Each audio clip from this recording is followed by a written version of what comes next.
اول روزای رمضان میخست است که پروردگارا من این بنده تو را به روزای رمضان از خوردن و آشامیدن تمام شهوات منع کردم که شعبچه طرف عروسش نمیرفت، عروسی که براش حلال است. خدای شفاعتی مرا در حقش قبول کن.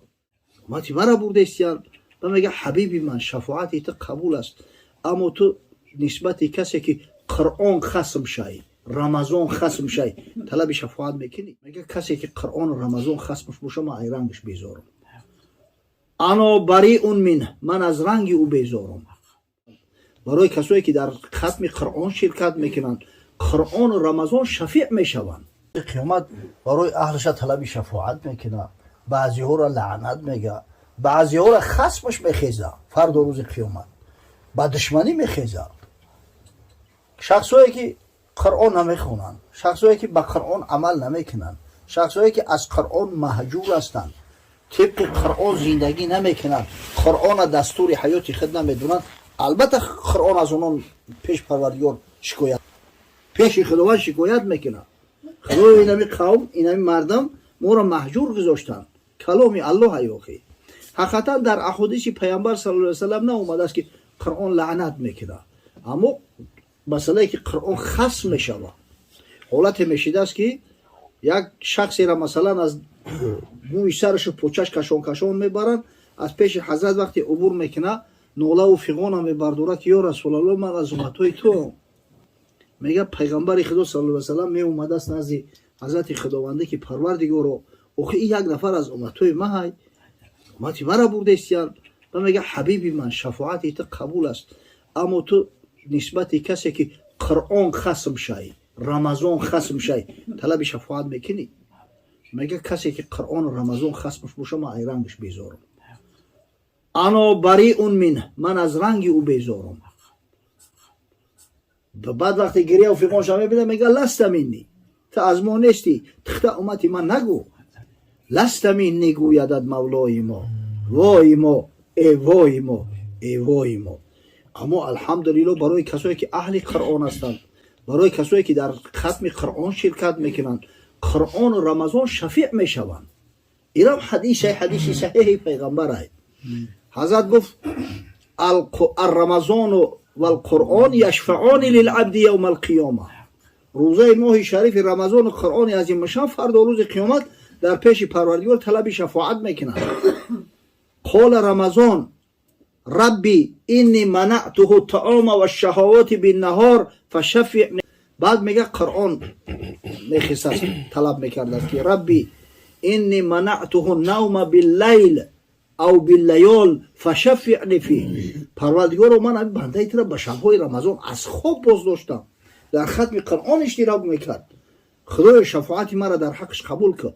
بعد پیغمبر خدا بشارت داد، گفت فیشفعان، یعنی شفاعت رمضان و شفاعت قرآن عظیم شان البته پذیرفته میشه. اوی قرآن کلام الله است، چون خدا از خود دعا و کت کند پس دعای خیش را چون رد کند؟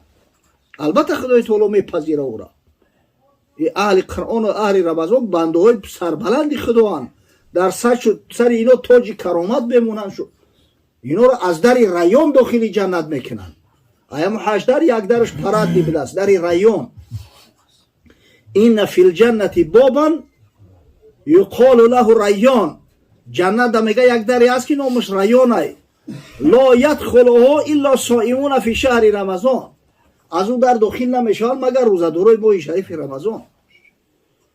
الله اکبر. ان شاء الله این ماه شریف رمضان هم میآید. همین خطا خواندن در قرآن خاص میشود، همه تحریف قرآن میشود. با تحریف قرآن اگر آدم مقصد که اهمیت نده اصلاح نکنه گناهگار میشود، نماز فاسد میشود. انا خطایی هسته که معنیش دیگر نمیشود، نه که لحنی ظاهر، لحنی باطن. مثلا جای تجوید رعایت نمیکنی، اگر به شرط که تحریف شود ختم اجرا میشود، خواننده شبورا گناهگار میشود. برعکس اگر معنی قرآن دیگرگون کنه، نه که اگر به شرط که با لحن بخونه، یعنی که هم تجوید ترتیل خوب رعایت نکنه ان شاء الله ختم میشود. خب شخصی که یا در نماز با ملا اقتدا میکنه که یکی خطا میکنه، خطا مثلا گفتم که هر خیل می شود. فرض کردیم که فاسد که شد نماز بار اثر بگیره مختلف. اگر فاسد شود البته فاسد کی بشود وقتی معنی قرآن دیگر شید. مثلا گپ درباره جنتی‌ها میروه یکی از صفت دوزخی‌ها میوره. فاما من اعطى واتقى بعد دومش ده بگه و کذب بالحسنى نعوذ بالله جوی و صدق ده و کذب میگه. همون رکعت ده اگر اصلاحش نکنن سجده که کرد نماز اتوماتیک کی باطل شد. باید همون رکعت ده اصلاحش کنن. اما اگر خطای از این کمتر باشه ای خطای از این کمتر اکثری مردم میکنن.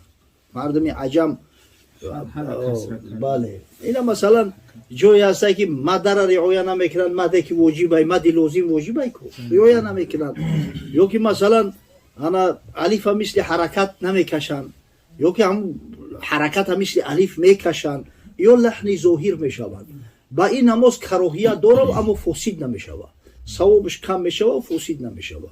شخص باید سعی کنه که امر اصلاح کنه. مثال برای صفت مؤذن دو ملاک کدام آدم باید مؤذن بشه؟ در قوم مؤذن باید قبل از همه اندا باشه یعنی صداش مرغوله‌دار و ای همه بلندتر باشه پیش از همه. ولی همه صاحب از اون میگن حضرت عبدالله ابن زید بود صحابی پیغمبر اومد وقتی خوب گفت پیغمبر نگو که عبدالله برا خودت از اون اوتی گفت همراه بلال برا بلال استده صداش بلندتره در بلال تو مقصد که لقمه دادن بگیده بلال با آوازی بلند مردم دعوت کنه. خب دیگر از صفات مؤذن که مؤذن با تجوید ترتیل آشنا باشه. ولی در همین از اون نه موضعی هسته که بیم کفر داره جایی که نالازمه میکشن همین را بدونه. نهایت مؤذن باید که آدمی با آبرو و عزت باشه در قوم وقت شناس باشه امانت دار باشه. امانت اساسی هم وقتی نماز های برای نماز فرض وقتی های. پیغمبر خدا گفت الامام ضامن و المؤذن مؤتمن او مؤتمن. امام ضامن نماز های جوابگر مسئول نماز های مؤذن امانت دار وقت های باید در وقت از اون شبته. انا اصلا مؤذن بسیار وظیفه بلند های. حتی در یک روایت یا جو خوندم حضرت میگه که از امامتی چون از شیر بگریز اما مؤذنی را با شمشیر بستون. اندیسته بسیار وظیفه بلنده. حضرت صلی الله علیه و سلم هر کس مؤذن تعیین نمیکرد و خیلی همه آدمای با شرف ترین. حتی در حدیث امام بخاری اومده است پیغمبر خدا صلی الله علیه و سلم میگه که ان اطول الناس اعناقا المؤذنون یوم القیامت المؤذنون. بلندگردن ترین مردم فرد و روز قیامت هم این مؤذنا هستند به شرطی که مؤذن حقیقی باشه و خدمت کنه. اما متاسفانه اوخی خیلی مؤذنایی هستند که هم وظیفه را سخت گرفتن نه آواز خوش دارن نه تجوید ترتیل میدونن. ایو خدایا پناه. حضرت مولوی میگه یک مؤذن داشت بس آوازی بد در میان کافرستان بانگ زد. یک مؤذن بسیار آوازش خنک بود است. یک گروه مسلمان‌ها در دارالکفر زندگی میکردند گرد اطراف همه کافرها یا بیچاره هم یک دهه بودند. چند گفتندش مگو بانگ نماز تا شود جنگ عداوت ها دراز. نصیحتش میکردن که جوره همین التماس یا که بلند از اون نگوی ای زنه نگوی ای بلوی چیز که او یکون فتنه میخیزه. او ستیزه کرده پس به احتراز گفت در کافرستان بانگ نماز. یا روز اومد که هیچ کنیست در مسجد خلوت یافت بولای میزنه برباد به همون آوازی خنکش و تمام آواز نعره زد از اون. خلق خایف شد زی فتنه عامه خود بیامد کافره با جامعه. پرسان شمع حلوا با چنان جامعه لطیف جمله آورده بیامد چون الیف. پرسان کن مؤذن کو کجاست که صلا و بانگ او راحت فضاست. همه در ترس حراسن جدت دوران چی گپ میشیده باشه. همه وقت میگه یک کافر میویا یک جامعه گرفته از هدیه و شمع و حولا و همون مؤذن در کجا باشه در آوازش صدقه راحت کرده ای آوازش همی را بتماش. حیران شدنده مردم که او ай овози ӯ хар метура ин мардак бо ҳадя овардааст ана мақсад мега ки салову бонги ӯ роҳат физост сабабша пурсиданд гуфт духтаре дорам латифу бассунӣ орзу мебуд ӯро муъминӣ як духтарак дору мега ҳамин ошиқи ислом шида буд мега ҳамин мусулмон мешавам дар ду пора даян буза духтааст ки мусулмон мешавам ҳеҷ ин савдо намерафт аз сараш пандҳо медод чандин кофараш дар дили ӯ меҳри имон руста буд ҳамчу миҷмар буд он ғам манчудуд ҳамин қей насиҳатш кардем епископо патриархоро пешаш меовардам то чанде ҳамин маҳаббатш ба ислом зиёд мешид ҳеҷ чора менадонистам дар он то фурӯхон ин маъазин он аз он дар бечора шида будам мега дар илоҷи кор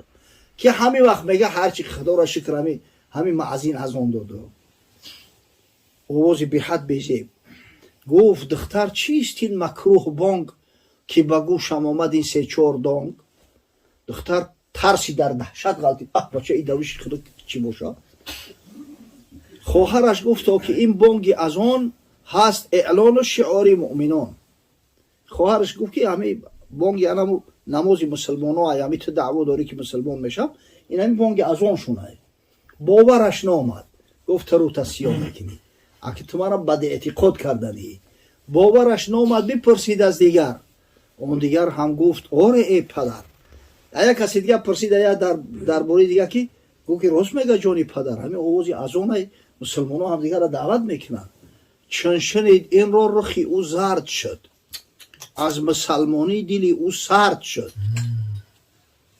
яби роҳатам ин аст аз овози ӯ ҳадя овардам кунун он мард ку ба ҳамин хотир ман ошиқи овози ин шидам агар овози якқадар хар метура ҳадя овардам куҷо дай гар ба молу мулку сарват фардаме ман даҳонашро пур аз зар кардаме агар имкон медоштум даҳанша пури тилло мекардам хизмате ки барои моро кард мега баъд ҳазрат насиҳат мекунад ва мега ки ҳаст имони шумо барқу маҷоз роҳзан монанди он бонги намоз ҳоштун ада сарту бигир эй мусулмоно ранги ҳамун маъазини бадовозворӣ роҳзани дин наше раҳбари дин ше коре кине ки аз қафои шумо дигар мардум бираванд вақте амали шумову кори шуморо мебинанд ошиқи ислом шаванд аз ислом натуранд